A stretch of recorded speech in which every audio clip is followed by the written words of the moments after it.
In the heart of a dense forest, far from the busy life of cities and towns, lived a Buddhist monk named Master Sakyamuni. His temple was not grand, but it was peaceful, a sanctuary where one could listen to the whispers of nature and, more importantly, hear the stillness within. People from all walks of life came to seek his wisdom, finding solace in his simplicity. Today, a young traveler named Ramu arrived at the temple, hoping to find answers to the many questions that had been troubling him for years. Approaching the temple, with uncertainty in his eyes. Master Sakyamuni, I have traveled for many days and crossed many mountains. I have heard of your wisdom, and I have come to seek guidance. My heart is troubled, my mind restless. I cannot find peace. My thoughts torment me, my desires control me, and my fears overwhelm me. I feel as if I am lost in a sea of confusion. What is the path to peace? What is the way to end this suffering? Gently smiling, the monk beckoned Ramu to sit beside him. Ramu, do you see the river flowing nearby? Yes, Master, I do. It is calm, clear, and peaceful. Do you see how it flows without effort, without resistance? The river does not fight against the rocks. It simply flows around them, accepting the obstacles it encounters without attachment.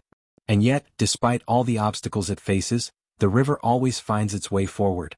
But Master, the river is always moving, it is always flowing. How can I find peace when my thoughts and desires are so turbulent, just like a storm in my mind? Ramu, your mind is like that river. It flows with thoughts, desires, and worries, but you must learn not to resist it. Peace comes not from stopping the river, but from learning to flow with it, to accept what comes and to let it go. The path to peace is not about escaping the world, but about finding stillness amidst it. But Master, how can I stop the storm in my mind? How can I be at peace when everything around me feels chaotic? Pauses and looks deeply into Ramu's eyes. Ramu, let me tell you a story. There was once a young boy just like you who sought peace. His life was filled with worries just like yours. He lived in a village where there was always noise, always activity. One day he came across a wise elder who told him to sit in meditation and find peace within. The boy tried, but he could not sit still. His mind raced with thoughts of the past and fears of the future. He complained to the elder, saying, "I cannot find peace. My mind is like a restless wind that cannot be calmed." What did the elder say? The elder smiled and asked the boy to look at the sky. "Do you see the wind stirring the clouds?" the elder asked. The boy nodded. "Now," said the elder, "try to stop the wind. Hold it in your hands." The boy looked confused and said, "That is impossible." "Exactly," replied the elder. "You cannot stop the wind. But you can learn to be still in its presence, to let it pass through you without resistance. This is how you must approach your mind." So, Master, you are saying that I cannot control my thoughts, but I can learn to stop fighting them? Yes, Ramu. The first step is awareness. Become aware of your thoughts, your desires, your fears. Do not suppress them. Simply observe them. See them as clouds passing by in the sky of your mind. Do not hold on to them.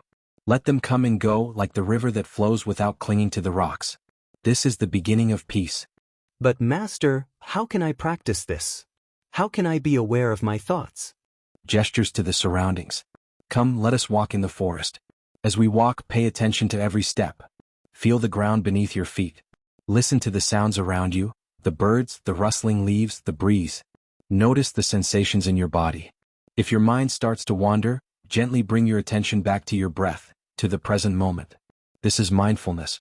It is the practice of being fully present, without judgment, without attachment. They walk through the forest in silence. As Ramu walks, he begins to feel more present.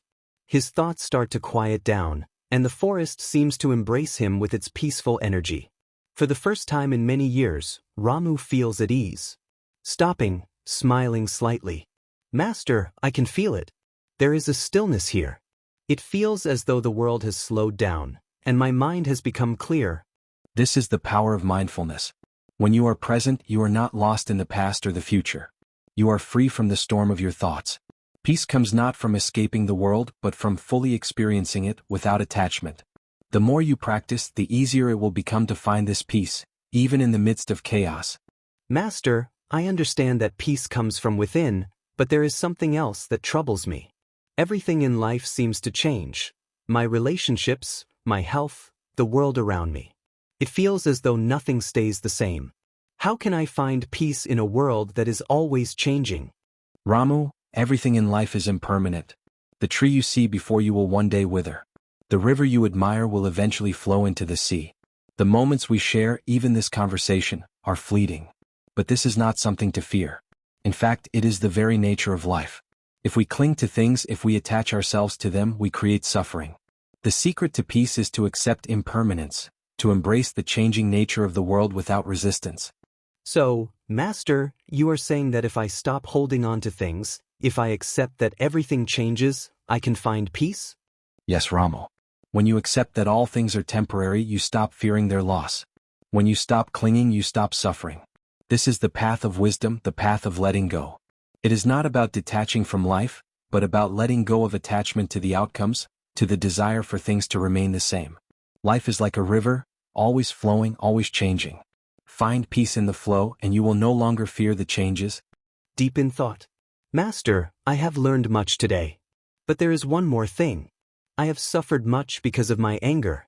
I feel so much resentment toward people who have wronged me. How can I let go of my anger? Anger is like a poison that you drink, hoping it will hurt others. But it only harms you. To let go of anger, you must first recognize that holding on to it does not serve you. Anger is born from attachment, from expectations of how things should be. When people wrong us, it is because they are caught in their own suffering, just as you are. When you see others through the eyes of compassion, you can let go of your resentment. But Master, how can I forgive those who have hurt me? Forgiveness is not about excusing the actions of others.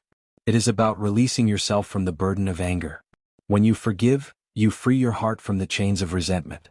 You are not doing it for the other person, you are doing it for yourself. In letting go, you reclaim your peace. Nods slowly, as if understanding for the first time. I see now.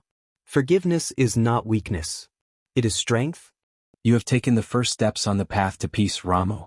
It is a long path, but every step brings you closer to the stillness within. Remember, peace is not a destination. It is a journey. It is found in each breath, in each moment, in each step you take with mindfulness and compassion. The more you walk this path, the more you will see the beauty of the world, the more you will feel the peace that has always been within you. Standing with newfound clarity and peace in his eyes. Thank you, Master. I will walk this path one step at a time. I will learn to flow with the river of life, to embrace change, and to let go of my anger. I will seek peace, not outside, but within. May you find the peace that already resides in your heart, Ramu. May you walk the path with mindfulness, with love, and with wisdom. May you always remember that the storm is not outside but within, and that peace is found in the stillness of the heart. And so, Ramu left the temple, his heart lighter, his mind calmer. He walked the path of mindfulness, finding peace in the present moment. And though the world around him continued to change, he had learned to accept its impermanence. With every step, he grew closer to the silent peace that lay within him, as timeless as the river flowing through the forest.